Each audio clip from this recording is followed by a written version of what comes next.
I told the iced coffee with milk story 3 times.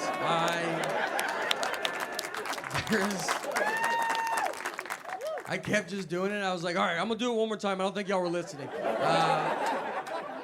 People were leaving. The guy that drove me asked someone that left, and he just goes, hey, is the comedy show almost over? And the guy goes, I don't even know what you're talking about. There's a guy giving a speech up there right now, so maybe after that.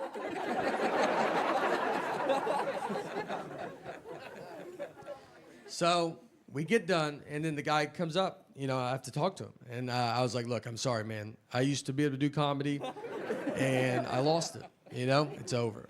And he was very nice. He goes, no, it's all right. Nothing's your fault. And I was like, all right, I don't know how that's possible. And he goes, well, when you were up there, I remembered that most of my employees do not speak English. And I was like, all right, yeah, they'll do it, you know? Maybe don't hire an English-only speaking comedian. No heads up at all. Not that I could have changed it up, but it just would have been nice to know, you know. I have a daughter, and my daughter's name is Harper. So a lot of people ask, they're like, oh, did you name her after Harper Lee, the author of To Kill a Mockingbird? And, you know, I've never thought about an author a day in my life. So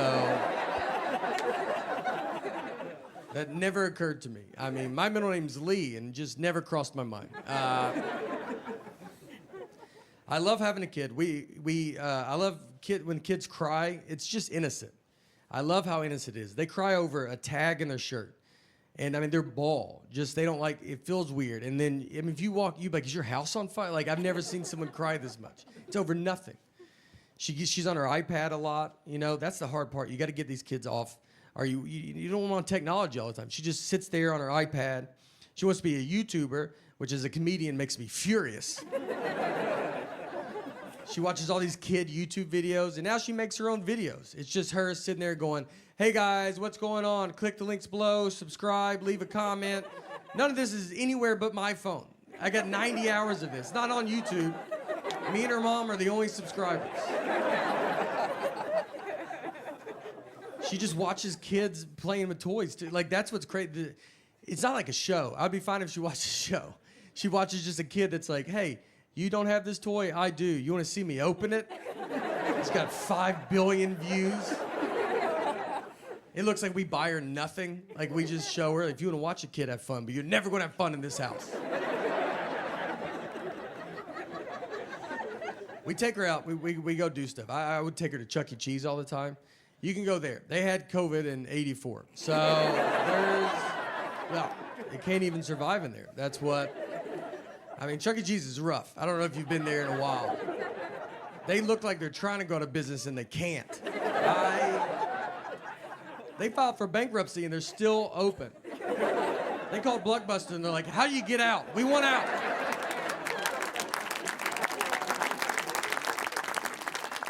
They're updating nothing. That Chucky band is just robotic. I mean, the drummer doesn't even turn on. It just sits like that the whole time. They sell booze to parents now. They just give them buckets of Bud Light. They're drunk in a booth at 9 a.m. And someone drives those kids home. I don't see a bunch of Ubers and Lyfts showing up. There was a Chuck E. Cheese that got caught. If people didn't eat all their pizza, they would just put it back out on the buffet. And that would shut down any normal business. And with Chuck E. Cheese, they have thrived. I mean, when I read the story, I was like, I thought that's what they were doing. I thought we agreed that that's fine. I didn't even know what the article was about. Our daughter still sleeps in our bed, too. And parents don't like that when you say it. They're like, you got to keep them outside. Don't look at them. It's my fault. So we had a kid late in life. We have one kid. And so we're kind of hitting all the sites. And I would be, when I get home, travel a bunch, and I get home, I'd want us to all sleep in the bed together. And I've kind of built up a habit now, and it's happening. So it's tough, though, because kids don't know how to sleep. I mean, she makes king bed feel like a twin. I mean, I'm on the edge. When I sleep alone in a hotel, I have to sleep with my head on the nightstand. It's the only way I know how to go to bed. She gets sideways, upside down. If you woke up upside down tomorrow, you would go to the hospital. She's also apparently going through menopause because she's the hottest human being that's ever lived. I mean, I'm freezing at night. She just kicks all the covers off, and you're like, yeah, no, you go ahead. It's your bed. We're lucky to be in it. She's got to get out at some point, you know? I don't know. She'll be 37 years old. Hey, can I get in the bed with you guys? Her kids are upstairs asleep in their bed. Her husband left a while ago. He ain't gonna put up with that.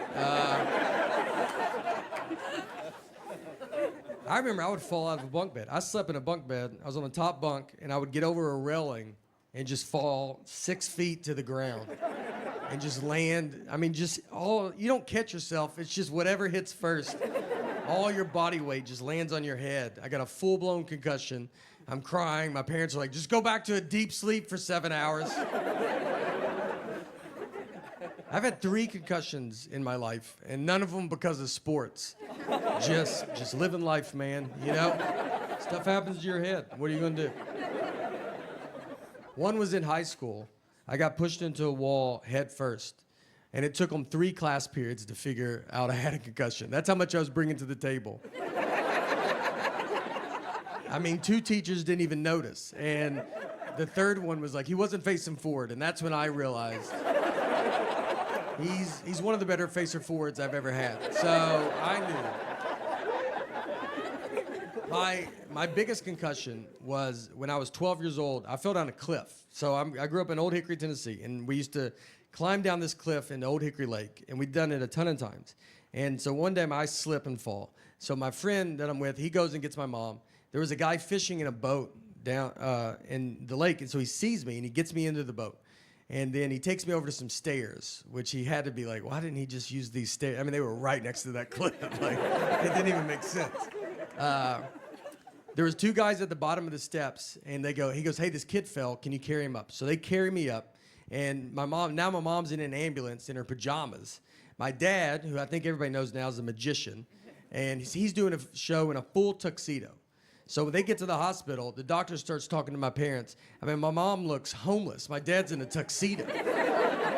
It looks like they're divorced and someone's not paying child support.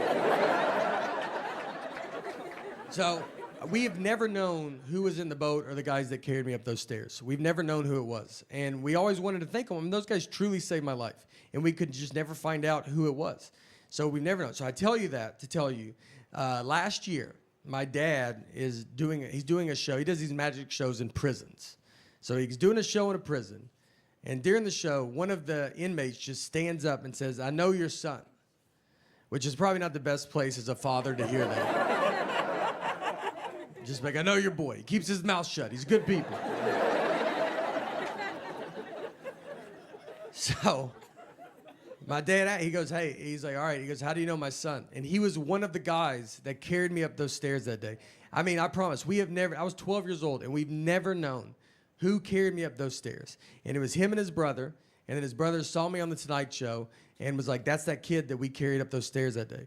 So it's pretty crazy. And so since then, I've been actually bringing him out to shows, and I'm going to bring him out tonight. And no, he's not here. He's in prison. But, yeah. Sorry. Yeah, trust me. Look, he would love to be here, trust me. I mean, yeah, he'd kill to be here, to be honest. But there's one day I'll get him.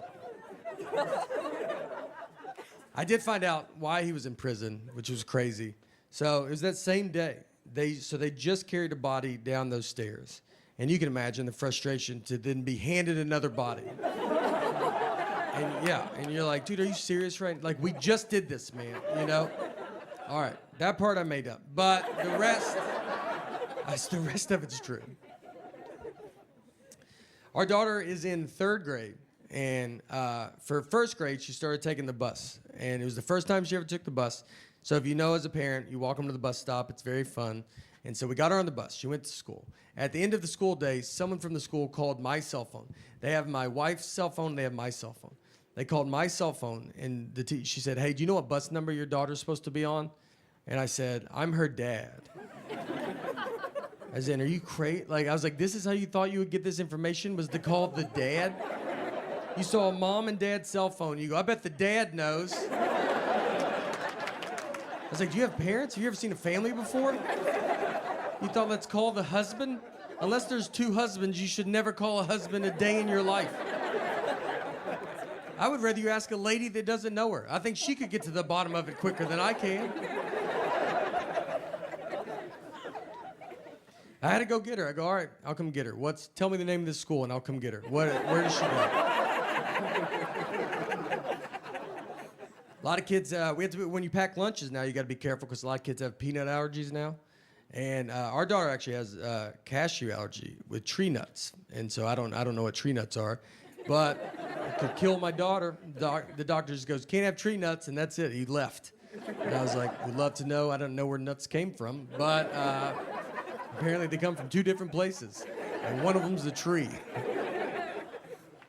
I feel bad. I'm here. Look, I want to defend all these kids with peanut allergies. I don't think they get defended. They get yelled at by adults. We got a lot of adults addicted to peanuts in this country, and they're furious. I haven't had peanuts in forever. You could take peanuts out of my life. I don't think I would notice. And we just have adults are yelling at these children like they chose it. Like when they were born, the doctor goes, "Hey, do you want to be a nightmare to everybody?" Every scenario is life and death. You ever been on a plane? They just announce it. These planes just serve pretzels and be done with it. But they try every flight. If they can't, they just go, all right, everybody, can't have peanuts today because that loser kid right there.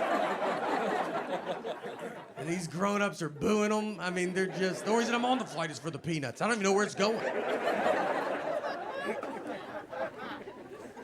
We're doing homework, too. Our daughter's starting to bring it all home. Homework's fun. 1st and 2nd grade was awesome. 3rd grade, you're like, okay. They throw some stuff in, you're like, oh, all right. All right. It's, okay. Learning it earlier than we used to, huh? I don't even know if that's true, but. She brought home Common Core math. That's fun. It's a new math they invented. No heads up, just give it to parents that never learned it. It's just a whole new, it's unbelievable. Why when they bring it home, you gotta watch a 40-minute YouTube video on Common Core math. I don't even understand it. If you know it, if you don't know Common Core, it's just a new math. And the goal of Common Core is to use 1 sheet of paper for every problem. You just want to keep breaking the problem down. You put the problem at the top, and it just keeps going. And then what's even funnier is you see old math in the middle of it. As you break it down, old math gets in there, and you're like, oh, just do that at the top. I don't even know what we're doing. And it's not like old math isn't working. I mean, old math's doing, I don't get incorrect change everywhere just going, this stupid old math. It's a long way to get at the same answer. I told my wife, I go, it feels like if you knocked on my front door and I opened it, and you say, can I come in? And I was like, do you mind walking in and coming in through the back door? And you'd be like, does the front door not work? I'm like, no, it works. I use it. A lot of people still use it. But the new way is to go jump the fence and come in the back and meet me at this same spot. Well, even though I make fun of Common Core, I have learned stuff from elementary homework, which is embarrassing. I'm 41. My daughter's 8. Nothing should ever come out of her mouth that I'm like, what? What was that?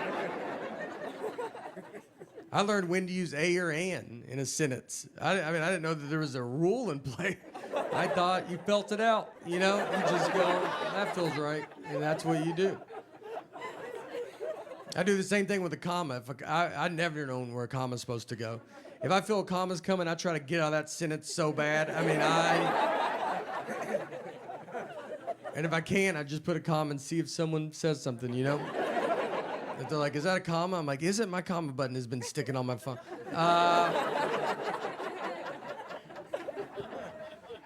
I remember nothing from school. People talk about history to me, and I'm like, I don't know when you guys learned that. I think we skipped all of this. I almost didn't graduate high school. I had an F in science. I was taking a class called science my senior year in high school. I had an F, and my dad went and talked to the teacher and just said, look, just give him a D. He's not going to do science stuff. And the teacher agreed to it. She was that confident I wouldn't touch the science world. We took ACTs, and I got a 17 on it. And if you don't know ACTs, 18 is, they're like, that's not good, man, but you made it. 17, they're like, are you enrolled in this school?